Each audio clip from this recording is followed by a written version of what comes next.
नमस्कार छात्राओं, आज हम जो टॉपिक का अध्ययन करेंगे वह है वर्क सिंप्लीफिकेशन। यह टॉपिक आपके बीए पार्ट तृतीय के कोर्स में संकलित है। कार्य सरलीकरण या वर्क सिंप्लीफिकेशन वास्तव में समय और शक्ति दोनों की व्यवस्था साथ साथ की जाती है। जब हम समय की बचत करते हैं तो शक्ति की बचत अपने आप हो जाती है। जिस कार्य को करने में अधिक समय लगेगा उसमें शक्ति भी अधिक लगेगी। समय तथा शक्ति का परस्पर प्रयोग संबंधित है। समय और शक्ति दोनों ही सीमित साधन हैं, इसलिए हमारी कोशिश यही होनी चाहिए कि हम किसी विशेष काम को करने के लिए कम से कम समय तथा शक्ति का व्यय करें।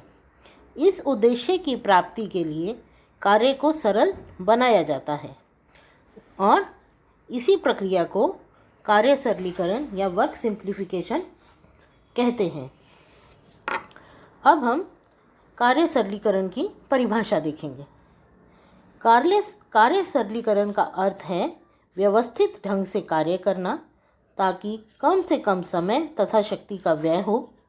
इसके विभिन्न तरीके हैं। प्रथम, हाथ और शरीर की गतिविधियों में परिवर्तन। द्वितीय, कार्य संग्रहीकरण स्थान एवं उपकरणों में परिवर्तन। तृतीय, तैयार उत्पादन में परिवर्तन तथा नए उत्पादनों का प्रयोग। प्रथम, कार्य और शरीर की गतिविधियों में परिवर्तन।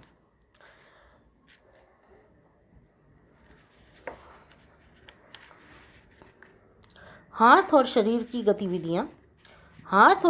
की गतिविधियों में परिवर्तन लाकर हम समय और शक्ति की बचत कर सकते हैं। आइए देखें कैसे होगी। प्रथम है अनावश्यक क्रियाओं को कम करना।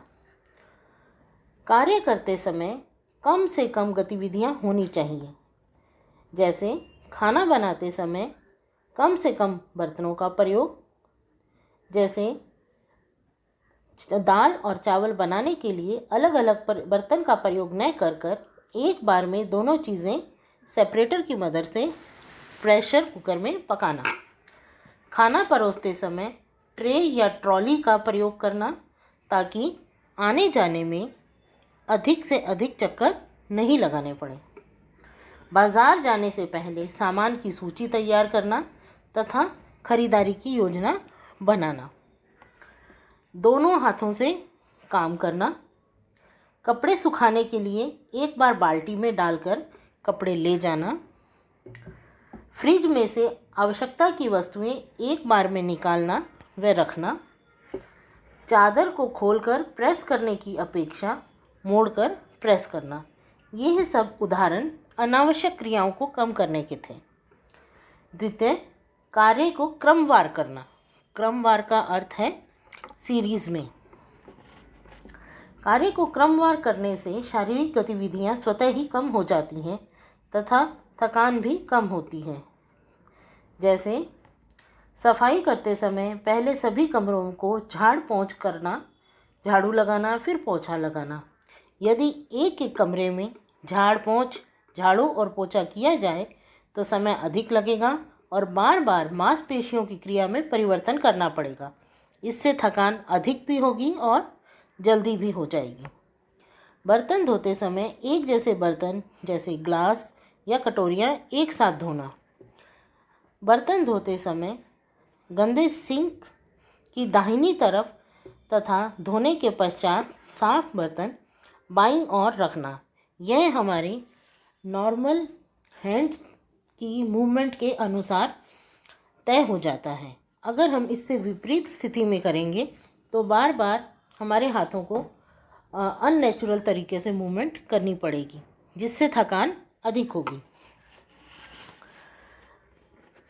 कपड़े धोते समय सभी कपड़ों को इकट्ठे साबुन लगाना, रगड़ना, खंगालना व नील लगाना तथा फिर सुखाना। दो क्रियाओं को एक साथ करना, जैसे दाल या सब्जी बनाते समय सलाद काटना। यह टाइम मैनेजमेंट में भी हमने समझा था कि एक क्रिया जिसमें हमें अपनी मानसिक उपस्थिति देनी होती है और शारीरिक उपस्थिति भी देनी होती है, वह काम के साथ हम सिर्फ मानसिक उपस्थिति वाले कार्य भी कर सकते हैं, जिसमें सिर्फ हमें याद रखना होता है कि ये कार्य हो रहा है और इतने समय के पश्चात हम वहाँ जाकर उसे कंट्रोल कर सकते हैं। ऐसे करने से दो क्रियाएं एक साथ हो जाती हैं और समय की बचत होती है। कार्य शुरू करने से पहले सारा सामान इकट्ठा करना। यह सब उदाहरण थे कार्य को क्रमवार करने के। अब तृतीय, कार्य में कुशलता लाना। पहली बार कोई कार्य करने पर अधिक समय और शक्ति का व्यय होता है, लेकिन बार बार उस काम को करने से निपुणता आ जाती है। निपुणता आने पर काम करने में कम समय लगता है। जैसे पहली बार यदि रोटी बेलने में अधिक समय लगता है, लेकिन निपुणता आने पर रोटी अपने आप गोलाई में तेज़ी से बन जाती है। निपुणता कठिन कार्य को सरल बना देती है। नेक्स्ट, सही शारीरिक मुद्रा में काम करना। कार्य करते समय शरीर की मुद्रा सही हो तो शक्ति कम लगेगी। गलत शारीरिक मुद्रा से थकान तथा शरीर के अंगों में दर्द होता है। जैसे कपड़े सुखाने के लिए यदि बाल्टी को ज़मीन पर रखकर एक एक कपड़ा उठाकर सुखाया जाए तो फिर बार बार झुकना पड़ेगा, जिससे अधिक थकान होगी। बाल्टी को स्टूल पर रखकर एक एक कपड़ा उठाया जाए तो थकान कम होगी। सेकंड उदाहरण, जमीन पर रखी किसी भारी वस्तु को उठाने के लिए घुटने मोड़कर पैरों के बल बैठकर वस्तु उठाना सरल है। खड़े होकर झुककर वस्तु उठाने में अधिक श्रम लगेगा। भारी संदूक को आगे खिसकाने के लिए थोड़ा झुककर खिसकाना चाहिए ताकि पैर की शक्तिशाली मांसपेशियों का प्रयोग हो। बैठ कर खाना बनाना या प्रेस करने की अपेक्षा खड़े होकर ये कार्य अधिक सरल है। खड़े होकर कार्य करने में कम शारीरिक गतिविधियों का प्रयोग होता है। बहुत ढीले या बहुत कसे हुए कपड़े पहनकर, ऊंची एड़ी का सैंडल पहनकर काम करने से थकान जल्दी होती है। यह सब कुछ उदाहरण थे हमारे, जो हाथ और शारीरिक मांसपेशियों में परिवर्तन लाकर हम कार्य को सरल बना सकते के बारे में अध्ययन करेंगे। वह है कार्य संग्रहीकरण, स्थान एवं उपकरणों में परिवर्तन। इसके अंतर्गत कार्य स्थान की उचित व्यवस्था, उचित लंबाई एवं चौड़ाई तथा कार्य में प्रयुक्त होने वाले सामान और उपकरणों की व्यवस्था की जाती है। इन चीज़ों की उचित व्यवस्था होने से कार्य सरल हो जाता है। इसे करने के विभिन्न तरीके हैं। प्रथम, कार्यस्थल की ऊंचाई, लंबाई एवं चौड़ाई। यह व्यक्तिगत आवश्यकता के अनुसार उचित होनी चाहिए। कार्यस्थल की ऊंचाई कम होने पर झुककर काम करना पड़ता है और अधिक होने पर एड़ियाँ उठाकर काम करना पड़ता है, जिससे शारीरिक अंगों में असहजता या दर्द का अनुभव होता है। बैठकर काम करने के लिए स्टूल या कुर्सी की ऊंचाई भी उचित होनी चाहिए। बहुत ऊंचे स्टूल पर बैठने से पांव लटकते हैं और थोड़ी देर बाद दर्द करने लगते हैं। इसी के अंतर्गत दूसरा है कार्यस्थल पर संबंधित सामान का आसपास होना।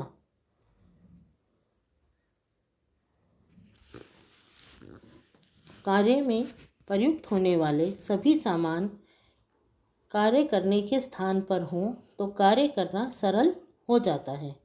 जैसे भोजन पकाने के स्थान पर आटा, चावल, घी, मसाले आदि रखना। कपड़े धोने के स्थान पर साबुन, डिटर्जेंट, नील, कलफ आदि का होना। तृतीय साधन है कार्य में प्रयुक्त होने वाला सामान आसान पहुँच में होना। यह ध्यान रखना चाहिए कि कार्य में प्रयुक्त होने वाला सामान व उपकरण कार्यकर्ता की पहुँच में हो। उपकरण आसानी से उठाए जा सके। कभी कभी प्रयोग होने वाले बर्तन या उपकरण ऊपर की तरफ रखने चाहिए।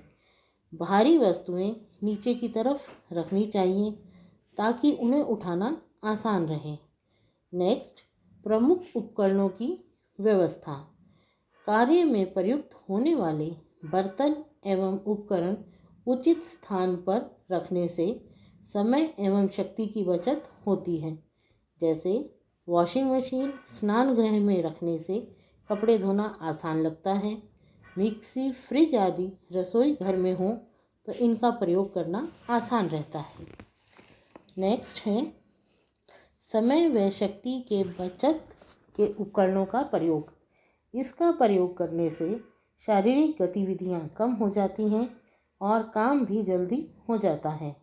जैसे भोजन पकाने के लिए प्रेशर कुकर का प्रयोग, मसाला पीसने के लिए मिक्सी का प्रयोग, कपड़े धोने के लिए वॉशिंग मशीन का प्रयोग, अंडा फेंटने के लिए बीटर का प्रयोग, सब्जी काटने के लिए चॉपिंग बोर्ड का प्रयोग, जूस निकालने के लिए विद्युत चालित जूसर का प्रयोग। नेक्स्ट, कार्यस्थल पर सुविधाजनक होना। कार्यस्थल पर प्रकाश एवं व्यवस्था का यदि उचित प्रबंध हो, कार्यस्थल आकर्षक हो एवं स्वच्छ हो तो वहाँ कार्य करने में मन लगेगा और मानसिक थकान भी नहीं होगी।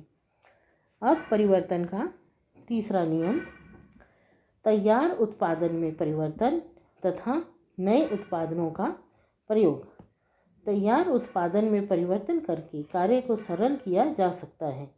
जैसे समय कम होने पर फलों की पुडिंग ना बनाकर फलों को काटकर परोसना, कपड़े के टेबल पर मैट के स्थान पर प्लास्टिक के टेबल मैट का उपयोग करना जिनको कि साफ करना आसान होता है, पेपर प्लेट तथा पेपर नैपकिन का प्रयोग करना ताकि बाद में धोना नहीं पड़े, सूती कपड़ों के स्थान पर कृत्रिम तंतुओं से बने कपड़े पहनना जिनका रखरखाव आसान है, फ्रोजन सब्जियों का प्रयोग करना जिन्हें छीलना व काटना नहीं पड़ता, डोसा बनाने के लिए दाल चावल भिगोना पीसना आदि क्रियाओं के स्थान पर रेडीमेड डोसा मिक्स का प्रयोग करना।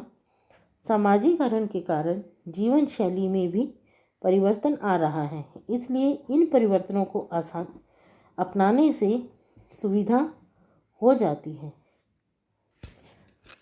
धन्यवाद।